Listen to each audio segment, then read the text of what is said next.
So many people struggle to find purpose and direction in their lives. This ultimate shortcut is the culprit. So it's not just like it kind of matters. It is a 180-degree shift. If you believe in the trunk of the tree, you believe that everything has a purpose. And on the flip side, if you deny all of that, then none of it has a purpose. This is To Live the Truth, the podcast. My name is Ryan Clausen. In this show, my wonderful wife Allie and I dive into my book, To Live the Truth, which you can read for free at ryantclausen.com. Today we're discussing Chapter 12, The Ultimate Shortcut. So I guess my question, what makes the ultimate shortcut different than just a shortcut? It's a good question, and I had the same thought as I was rereading this. Like, what would I give as a clearer definition of the shortcut? A better way to put it would be that a shortcut is an overemphasis on the end result, the outward results, without acknowledging or recognizing the need for inner change to arrive at those results. Right? So like an example would be someone I know who's been deceased for a while. She was obese her whole life, and she decided to get her stomach stapled once because she wanted to lose weight, right? And what ended up happening is that she just stretched out her stomach again because her eating habits never changed, right? So that's an example of a shortcut, what I'm talking about, right? That, of course, she wants the end result of health and physical fitness, and she sees a possible shortcut. Someone says, you can just pay this much money, have a surgery done, and like magic, the weight will just fall off, right? And it didn't work because she didn't make the change in her mind. She didn't really resolve to make a permanent change in her habits and in her character that would naturally cause those results to happen. And I'm not saying that that surgery would be inherently a shortcut for anybody. Mm-hmm. And that's the whole point, is that the shortcut is not inherently a shortcut. It's the way we view that specific thing and carry that out that makes it either a shortcut or not. Right? Yeah, I think that's good to clarify that sometimes maybe that surgery for someone is used as a springboard into starting better habits and an exercise routine and eating better, but they need that initial step. Yeah. But some people take that and just think, one and done, I'm a healthy person. You know, and you're not yet. Yes, exactly. Right. So what I just described is an overemphasis on the leaves and fruit and an underemphasis on the trunk. Mm-hmm. Right. So a shortcut is, that's what it is. But I see that maybe the distinction is fuzzy, because what I'm talking about is similar in kind. I'm just saying that the ultimate shortcut is that thing taken to its most extreme, pervasive instance. So many people nowadays struggle to find purpose and direction in their lives. A lot of us feel like our lives are kind of aimless. We feel restless, we feel busy, but we don't know what we're working towards. And I really think that's at the core of this topic that we're talking about today, is this ultimate shortcut is the culprit for why so many of us feel that way. Because we have been blinded to the reality of the trunk of the tree, the hidden truths that lie behind the physical things that we interact with every day. There's no question that is the message of this entire book. And to strip the metaphor away and just say that this ultimate shortcut ideology that exists today, which is so pervasive and it's been in our society for so long at this point, that if you haven't heard about this before, if you haven't thought about it, then you are absolutely being heavily influenced by it. Your everyday decisions are being influenced by this ideology. It's just assumed nowadays. And it is sapping us of our happiness and our purpose. And essentially, it is this belief that our entire existence is without intention behind it, that this universe just burst incidentally out of nothing, and our lives have no purpose. and the things that you interact with every day, the people that you interact with, are just there by pure chance. There isn't a divine design behind the human interactions that you have or the physical world that we're surrounded by. So like when you think about it in that perspective, it's not just like it kind of matters. It is a 180-degree shift. If you believe in the trunk of the tree, that all those leaves and fruit are connected by one central intentional source, then you believe that everything has a purpose. The good and the bad that you encounter, your trials and your sadness, there is a purpose for it. It will arc towards some eternal purpose. And on the flip side, if you deny all of that, then none of it has a purpose. Yeah, I think that cleared it up for me a little more. You haven't still given it a name. Right. The name that I end up settling on is materialism. But the reason why I hold off on even giving that name for a few pages is because that word already has certain meaning already in people's minds. On the simple level, when you hear materialist, just like I say in here, typically you just think of somebody who's obsessed with acquiring wealth and physical possessions. And that's not necessarily wrong. Like, that isn't an incorrect definition, but it is deeper and more complicated than that. I'm really trying to wrap my brain around this. Mm-hmm. You say it's much deeper, but the much deeper is almost just the definition of a shortcut. Just, I don't know, how does it go deeper? Is the much deeper just thinking about the external physical things? So if you flip a couple pages, I give two options of how you arrive at this shortcut, how you arrive at becoming a materialist. One is you become convinced and flattered by clever argument, and the other is pacified and lulled into carnal security. Those are the two paths, generally speaking, by which one arrives at becoming a materialist, right? The latter is the more obvious one.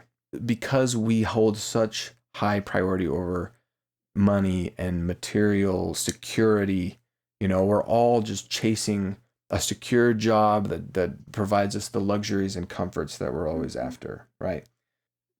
Being busy in that kind of pattern from day to day will just naturally, without you even realizing it, lead you to become a materialist. I mean, this is the thing that most conversations center around. We're always talking about making money and getting stuff.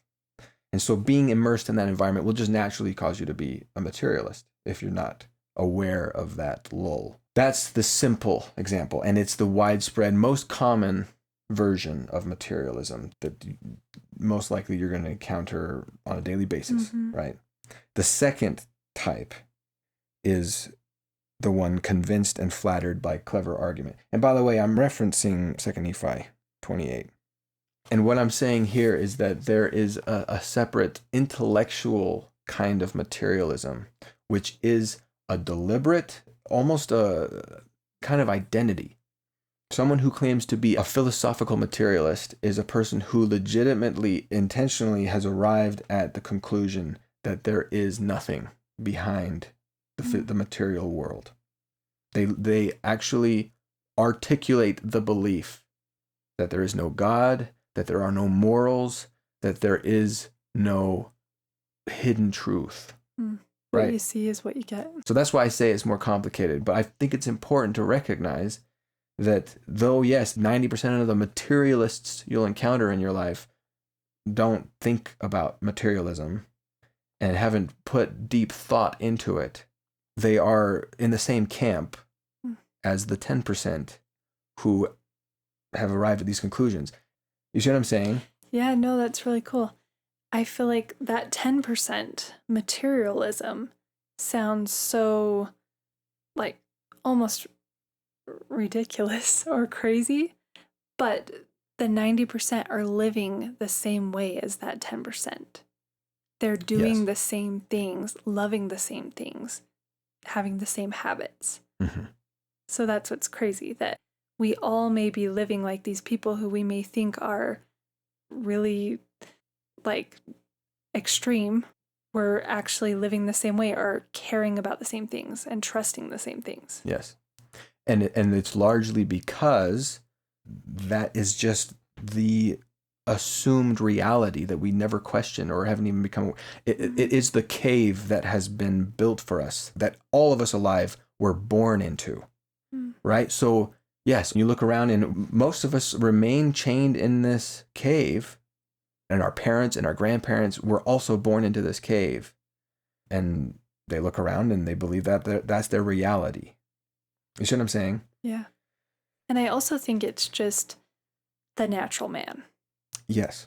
So it's our default, I guess. And the reason why modern natural science comes into play is because, and we talked about this in previous episodes, that science killed God in our minds to a certain extent. It has led us to draw these materialist conclusions because we're in that complexity in between the two kinds of simplicity, right? As Werner Heisenberg said, God is waiting for us at the bottom of that glass. But since we're only 3/4 of the way done drinking that glass, we're still thick in this belief that God is dead and that only the material world matters or even exists, right? As we started talking about this, just talking about this ultimate shortcut or materialism being almost like just a focus on the leaves and fruit, I feel like that is our bodies. That's the natural man, like I said. And you talk about like those senses are strong, like it's tangible and it's just natural. But I feel like the branches and the trunk dive into like more your soul, the spirit. Yes. And when we die, or I was thinking about a tree like in the fall, when the leaves and fruit die, the body dies, like what's left? You know, if you spent all your time focused on the leaves and the fruit and just almost like painting it on, I love that analogy that you have in an earlier chapter, then you might be very disappointed with what tree is underneath. And I just think like the leaves and fruit are going to die. So what's underneath it? Yeah. So you just beautifully paraphrased Shakespeare's poem that I reference here. He says, "Poor soul, why dost thou pine within and suffer dearth, painting thy outward walls so costly gay?" So he's saying, soul, why are you suffering and starving within while I'm putting so much effort into my outward appearance, my body, right? Why so large cost? Having so short a lease dost thou upon thy fading mansion spend? So why are you spending so much again on your body when you have such a short lease on it, when it's just a small snippet of time that we have this body? Shall worms, inheritors of this excess, eat up thy charge being the body? In the end, just like you just said, it's going to be buried in the ground, food for worms. Is this thy body's end? Then, soul, live thou upon thy servant's loss, and let that pine to aggravate thy store. So he's saying, flip the roles here. Feed your soul, spend your time on adorning your soul with goodness, and let your outward body suffer as a result. Buy terms divine in selling hours of dross. I love that line. Basically, stop wasting your time on things that will not last. Lay up treasures in heaven, right? Within be fed, without be rich no more. Isn't that, it's one of my favorite poems. Yeah, I absolutely love it. Really thought-provoking. I just feel like I and probably most people spend more time on our bodies, you know, and our outward appearances and just things that really don't matter. And it's sad, and it makes me wonder how I can change that or what I can do differently. Yeah. And again, I mean, I've been tempted, and I have to fight the temptation to completely devalue the material world. It's tempting when you start thinking about these things. But like I say, it is still important. For sure. It is just incomplete. It is the outward shell of the whole infinitely deep Mm-hmm. reality that we live in. Like, back to the tree analogy, if you just took care of the trunk and the branches, it might still die. Like, you still need to focus and care for the leaves because it's all connected. Right. Feed the body and the soul equally. They're both important. So yeah, don't dismiss one and take care of the other. Yes, the body must be fed. You know, and there's just a quote from Jim Rohn. He says, "Pity the person who has a favorite restaurant, but not a favorite thinker. That person is taking care to feed his body, but not his mind or soul." I love Right. it. And I really love that quote. And it really makes you pause to think, because who of us is not very quick to name our favorite restaurants? You could list probably 10 or 20 without even thinking about it, your favorite restaurants. Now list your favorite thinker. It's a lot harder, you know. I think that reveals some things about, again, the emphasis. But the point is, just to tie it back into what you're saying, that doesn't mean it's wrong to have a favorite restaurant, right? We do need to feed the body. We do need to eat. But maybe we need to work towards having just as many thinkers you can list just as easily and offhanded as restaurants. And it just reminded me of something silly. It's just a silly little thing that I do, a ritual I've done for a couple of years now, is that my wallet is divided in half. And on the one half of my wallet, I like to keep the things pertaining to the treasures of this earth, right? I keep my credit cards, keep my driver's license, and my cash on one side.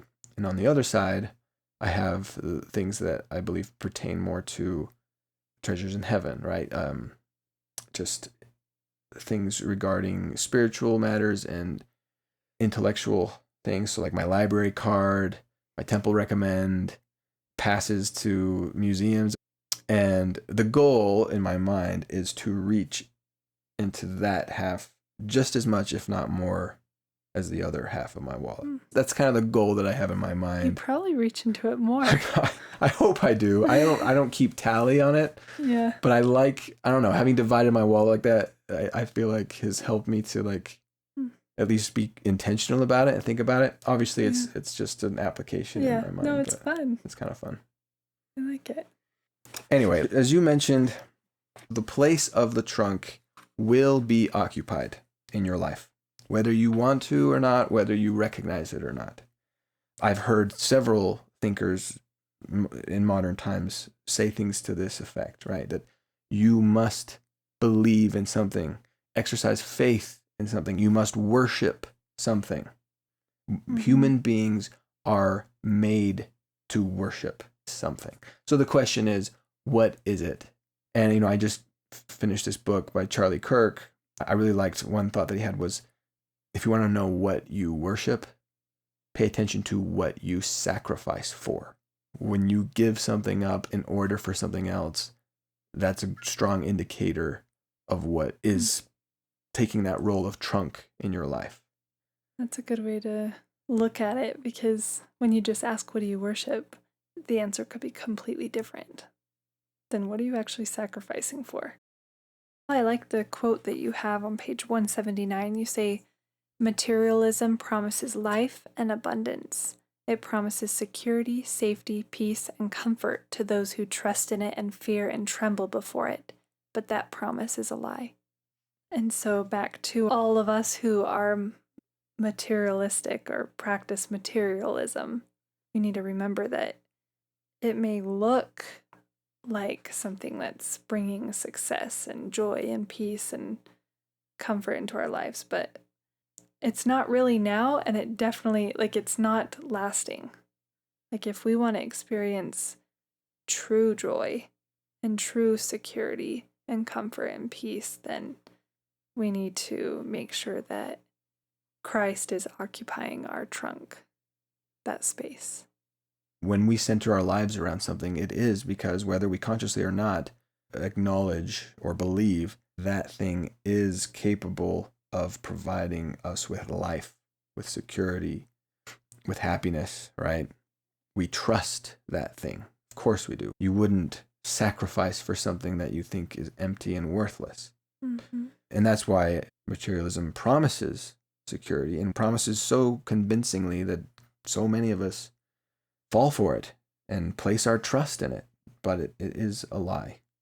And that's why I bring up the tragedy of Macbeth, because he is an example of someone who placed his trust in the material world wholeheartedly at the cost of his morals, his relationships, at the cost of his honor.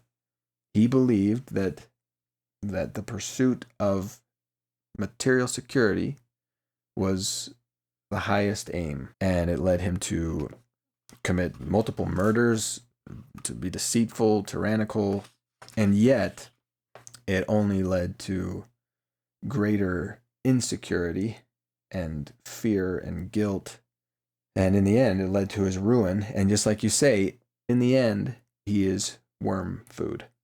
Mm-hmm. And what lasted afterwards? Nothing. Yeah. Well, and it's not just that. He's worse than where he was at. It's not just, oh, now you're not a king. Like, it's like your downfall. Exactly. You may look at this and think, well, what's the big deal about valuing the material world? And so I would like to reference Gandhi's quote that materialism and morality have an inverse relationship. When one increases, the other decreases. The degree to which you buy into materialism is the degree to which you buy out of morality, goodness, virtue, right? There's nothing keeping you from pursuing your own self-interest at the cost of honesty, integrity, virtue, if you don't believe in the hidden truths behind things.